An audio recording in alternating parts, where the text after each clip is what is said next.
And we are now live. So, hello and welcome to those of you joining just a few minutes early. My name is Charlotte. I'll be your Money Show host for this session. Larry is here with me in the Zoom room, ready to begin on time at 11:55 a.m. Eastern Time, coming up in just a few short minutes. So, thank you all so much for your patience. And I hope you're enjoying the show so far.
Welcome to those of you just joining us. We will be getting started on time in just a few short minutes here at 11:55 a.m. Eastern Time. Thank you all so much for your patience, and I hope you're enjoying the show so far.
Hello, everyone, and welcome to the session. It is my pleasure to introduce Larry Tentarelli, the founder and chief technical strategist, of Blue Chip Daily Trend Report. Now, Larry has been actively involved in the financial markets for over 28 years and is a contributor to CNBC, Bloomberg, Barron's, and other major media outlets.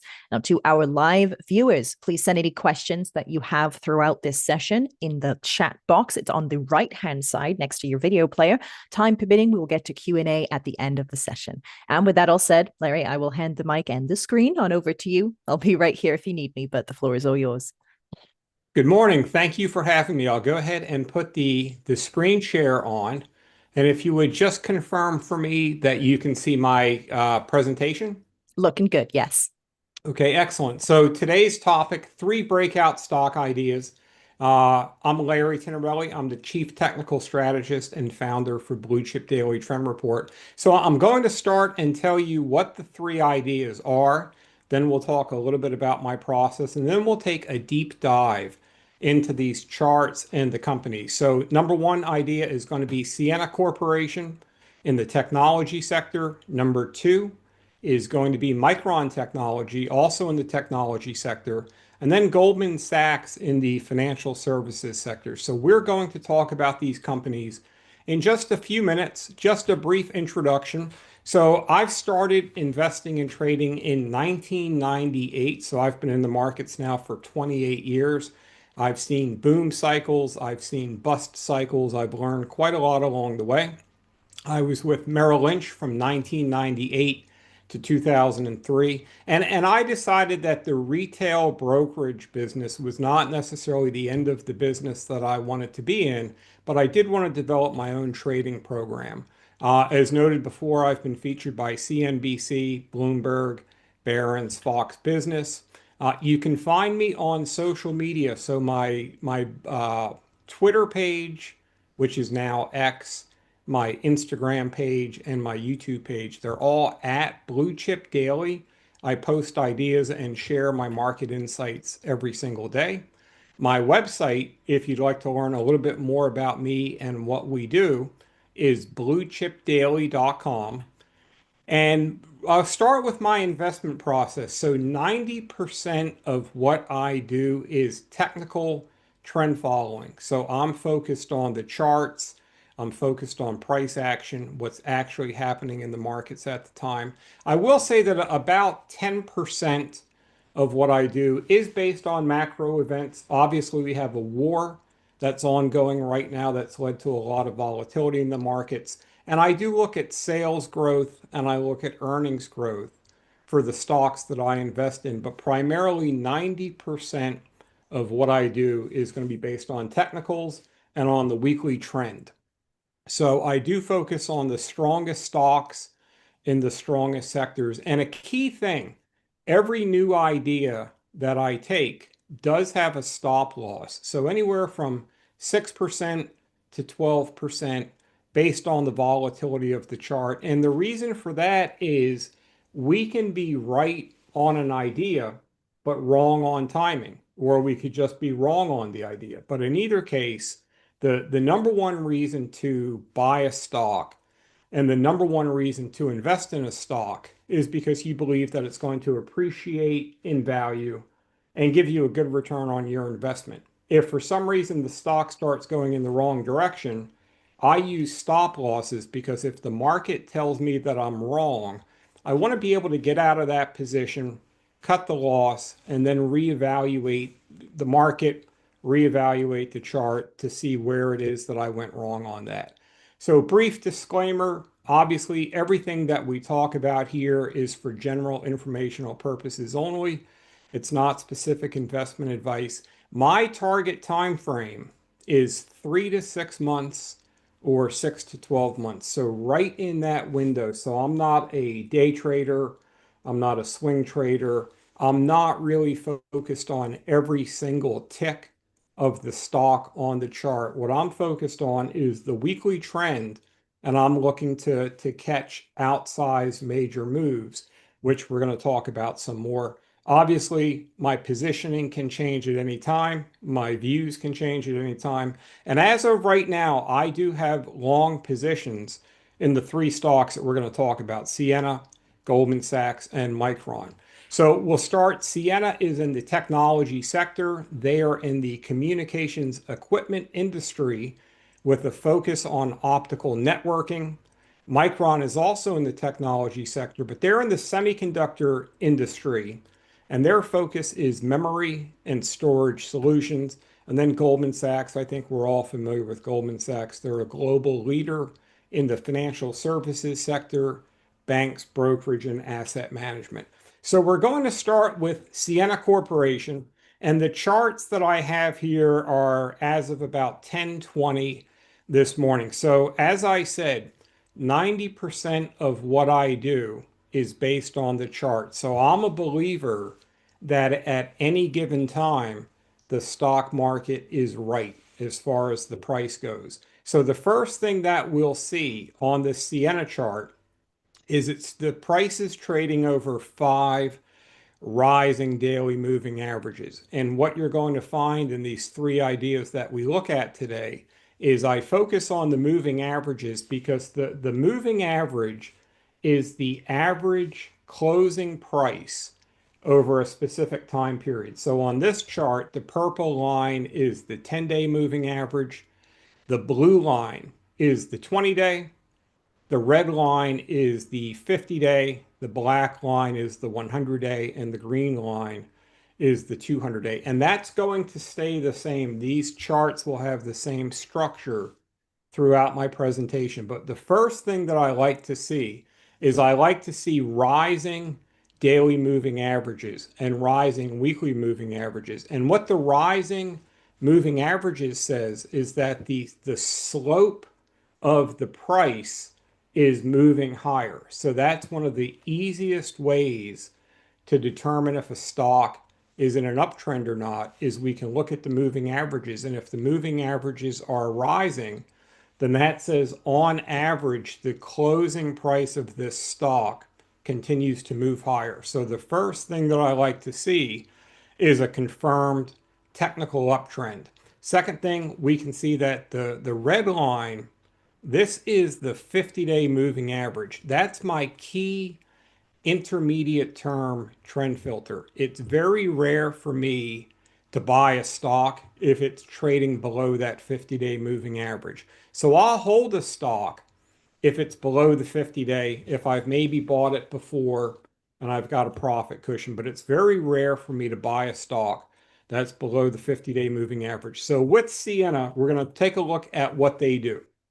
So Sienna, and this is right from their website, global leader in high-speed connectivity, networking systems, components, automation software, and then you can see they're in cloud and AI networking all the way down the line. So obviously AI has been the most disruptive investment theme that we've seen probably in the past 20 years.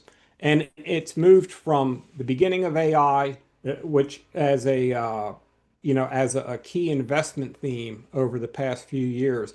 Now it's moved more into the data center build outs and the connectivity. So optical networking is one of the purest plays on the AI data center build out. So this is specifically about Sienna. And this is from FinViz, and I won't read the entire paragraph to you, but it says Sienna is a network technology company which engages in the provision of hardware, software, and services to network operators. So you can see they're in networking platforms, platform software and services, automation services. They are a leader in networking. And one of the reasons that we're bullish on the networking theme, and I took this right from the current Google AI, is optical networking by most accounts is essentially sold out for 2026. So we're 5 months into the year, not even 5 months. And many of these optical companies are reporting that they're sold out for the rest of 2026. So in certain instances here, Sienna reported a $5 billion backlog. Few other companies, Corning, Lumentum, Viavi, have all said that they're sold out or almost sold out for all of 2026. So what you've got is a very hot market. Sienna is one of the leaders there, and that takes us back to the chart because the first thing, obviously, that I want to focus on is the chart. And if you remember in the beginning of the presentation, I said that I focus on strong stocks in strong sectors. And the reason for that is maybe 50% of the move in a stock might come from the actual stock fundamentals, sales growth, earnings growth, what is their leadership position in the industry. But often what you'll find is that sectors tend to move together. In the beginning of this year, the energy sector was very strong. And if you dial up any random energy chart, Exxon, Chevron, Halliburton, the groups tend to move together. So I want to find the strongest stocks in the strongest sectors. Optical networking is very strong. AI data center build out is very strong. So what you'll see with Sienna is we'll come down, and I don't know if you can see my arrow or not. I think that you may not be able to, but what we'll do is we'll come down underneath the chart, and in the second column, you'll see it shows PE, forward PE. So the trailing PE is high. Forward PE 59 is still high. But what I want to do is move over one column, the third column underneath the chart, and it shows earnings per share for the past 12 months were $1.57. Earnings per share for the next 12 months are projected at $8.45. So this is a company that's projected to grow their earnings from one year to the next by over threefold. So obviously, companies with high earnings growth tend to be favored by the market, and they do support a higher multiple. And then if you continue to look in the third column, EPS this year, they're projected to grow earnings 132% over the trailing 12 months.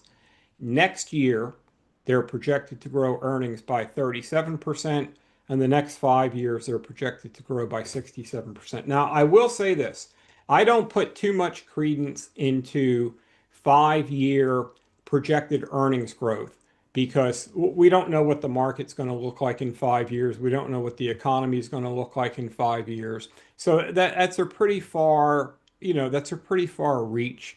But analysts and the market do tend to price stocks based on projected earnings growth. So if we take a look down in that third column a little bit more, earnings per share year over year, trailing 12 months, up 193%. So while Sienna does have a very high projected earnings growth rate, they're actually right now putting up those strong earnings. So up 193%. We can see sales year over year up 26%. So at the end of the day, one of the main reasons that I like Sienna, and there's quite a few. Number one, it's a technical leader in the stock market. It's in a confirmed uptrend. Number two, they're one of the strongest stocks in one of the strongest sectors in the market, which is optical networking. Number three, as we saw from AI, optical demand is very, very high. Most of these companies are completely booked out for 2026. And then number four, with Sienna, they've got very high sales growth, very high earnings growth. So that's why this is one of my favorite stock ideas, right where it is. Now, keep in mind, the NASDAQ 100 was just up 13 days in a row.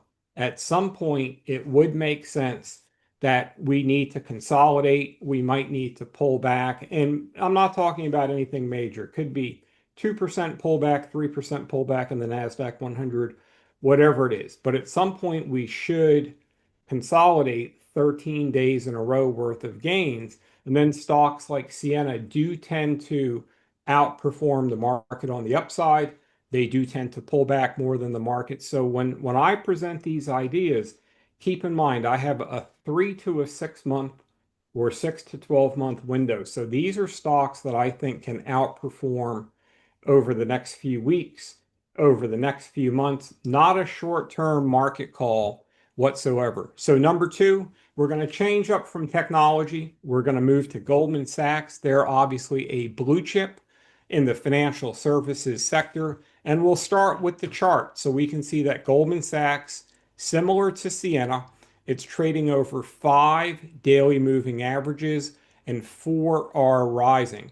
So Goldman recently sold off with the market. Looks like in the middle of March, it put in a low. They just reported earnings last week, and the stock's been moving higher since then. But a couple key things from a trend perspective. The green line, which is the 200-day moving average, is in an uptrend also. So that says that the long-term trend for Goldman is higher.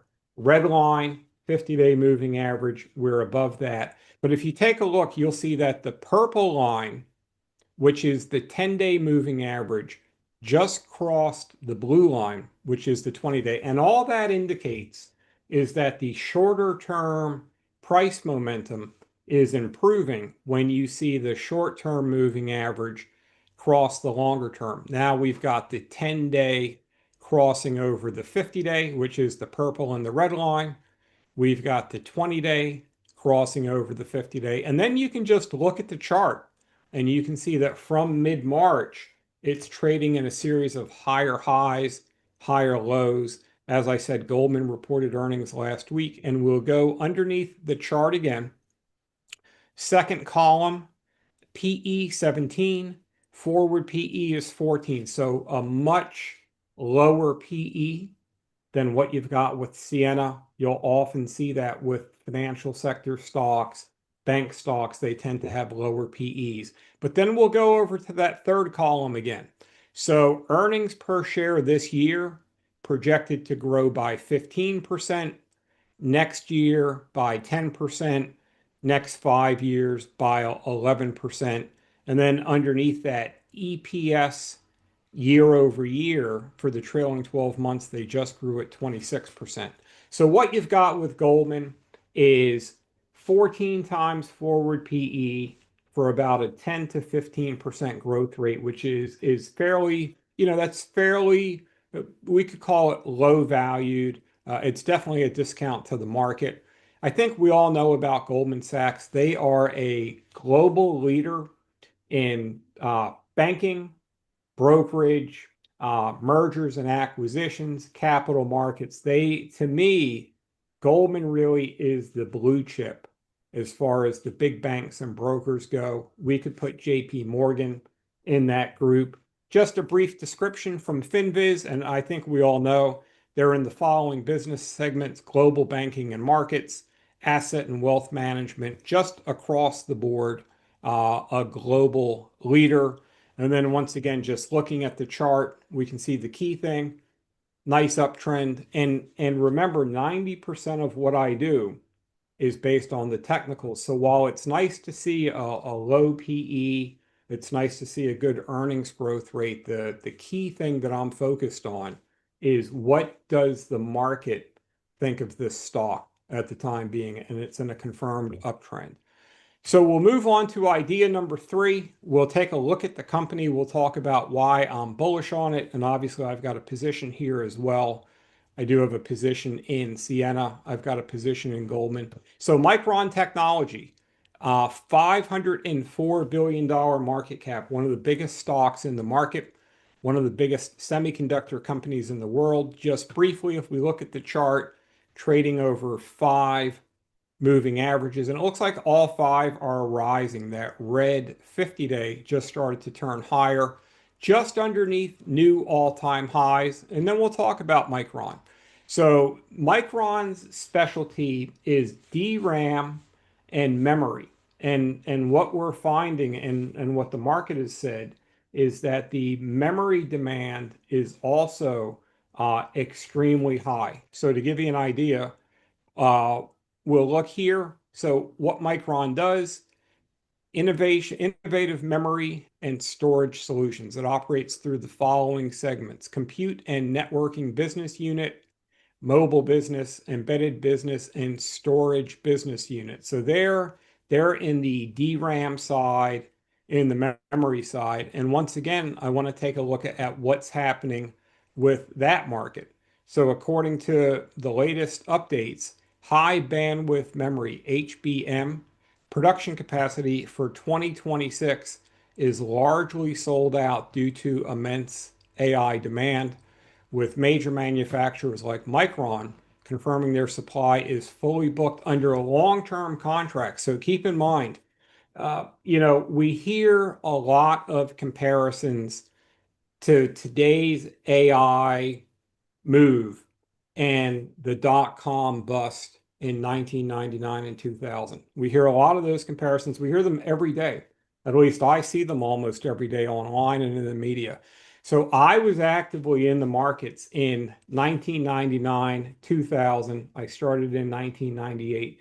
And a major difference between today and 99, 2000, and why I don't believe that we're in a bubble. And I posted, if you go on my Twitter page back to May of 2023, I said that we were not in an AI bubble. I've done a few YouTube videos over the years on it. But the difference is today that the customers, the biggest customers for companies like Micron and Ciena, the companies that are behind this AI data center build out are some of the biggest and most profitable companies in the world. So you've got Microsoft, Oracle, Amazon, Meta. These are in Google. So these are amongst the most profitable companies in the world. I think if we take a look on their balance sheets, they've got a few $100 billion of cash. And these are companies like Microsoft, Amazon, Google, Meta. They've made very long-term commitments to build out this AI infrastructure. In 99, 2000, a lot of the customers that were buying these fiber optic networks were dot-com companies that didn't have, any profit. Some of them didn't have any sales, but because dot-com was such a big thing at the time, all the companies were buying. But the difference is the companies that were the big customers in 99, 2000 were nowhere near as well capitalized as the Microsofts, the Amazons, and the Googles of the world. So if we go back to the Micron chart, and I'm going to leave a few minutes here for Q&A if there are any questions that come in. But Micron chart, we talked about the uptrend. Now here's the interesting thing. Go underneath the chart, column number 2, the PE is 21. The forward PE for Micron is 4.7. So that might be one of the lowest forward PEs in the market. And you could say, well, maybe they don't hit their earnings projection. Maybe they don't hit their sales projection. How can we trust that forward PE? We don't have to. We can look at the current PE, which is 21, and then we can go over one column. So I'm in the third column. EPS for the trailing 12 months, $21.18. EPS for the next year, $95.06. So if you go down two more lines, Micron is projected to grow their earnings this year by 586%, next year by 66%. And, we could easily say, well, those numbers are pie in the sky. They can't be real. But then we can go underneath column number 3, halfway down, EPS year over year, TTM. That means for the trailing 12 months. For the trailing 12 months, what Micron has actually put on the books, already done, finalized, their earnings grew by 410%. Their sales, which is right underneath it, grew by 85%.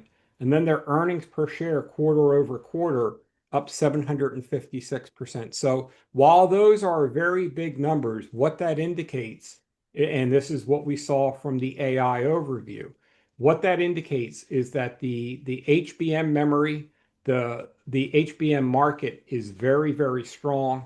The DRAM market is very, very strong.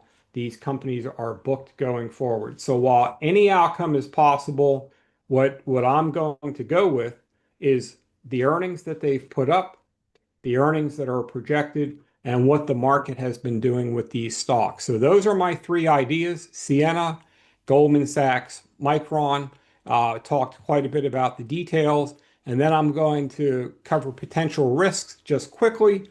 Obviously, there is a war going on. It's a ceasefire right now. There's talks going on. But if it escalates at any time, then I would expect the market could pull back and some of these stocks could pull back sharply.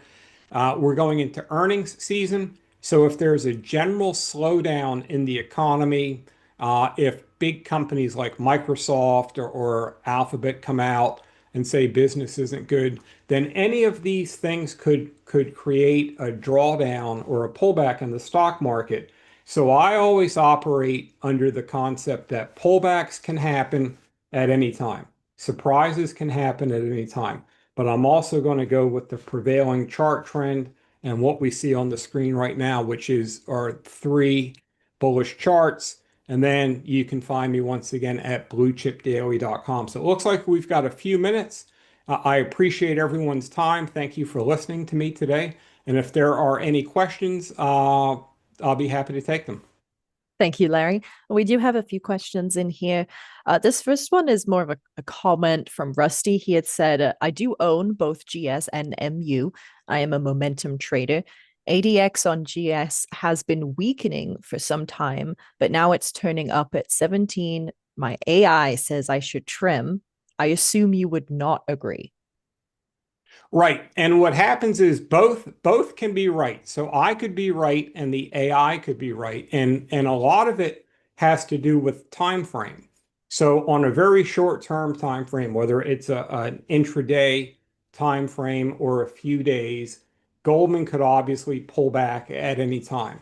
But what I'm more focused on is the weekly trend and where do I see these stocks in, let's say, 3 to 6 months based on the current chart. So the ADX could be right. Maybe it is a time to trim in the very short term, but I think the weekly trend, we're looking at higher prices. Thanks, Larry. And I think this next question from Dow was asked while you were looking at the CN chart. Okay. He says, I only have 1% left as a runner at around $270. So, how do I add more at this high price, or should I look into AAOI? So AAOI is it's a higher volatility stock. It's a very strong stock, and it's hard to compare the two over time. At least over the past year, I think AAOI has outperformed Sienna. But when looking at new positions, the first thing I look at is where would I put a stop loss on the chart. So AAOI is probably going to outperform Sienna on the upside. But if there's a general pullback, it's probably going to pull back a lot more than Sienna will. So over time, they're probably going to trade in tandem. If that sector moves higher, they probably go higher together. But AAOI, because it's got a smaller market cap, probably outperforms to the upside. If there's any type of a market pullback, any type of a sector pullback in optical, then AAOI usually pulls back a lot faster. So I think they're both going to move together. It's just a question of, do you want, higher potential upside with higher volatility, or, maybe a little bit less upside, but a little bit less volatility. But overall, I think both of them will work higher over the next few months. Thanks, Larry. And I think we have time to go over these last two questions. Uh, Sure. Cookie Corey, great name in the chat, asked, since the ceasefire expires tomorrow, if there's no accord, should we expect a sharp pullback?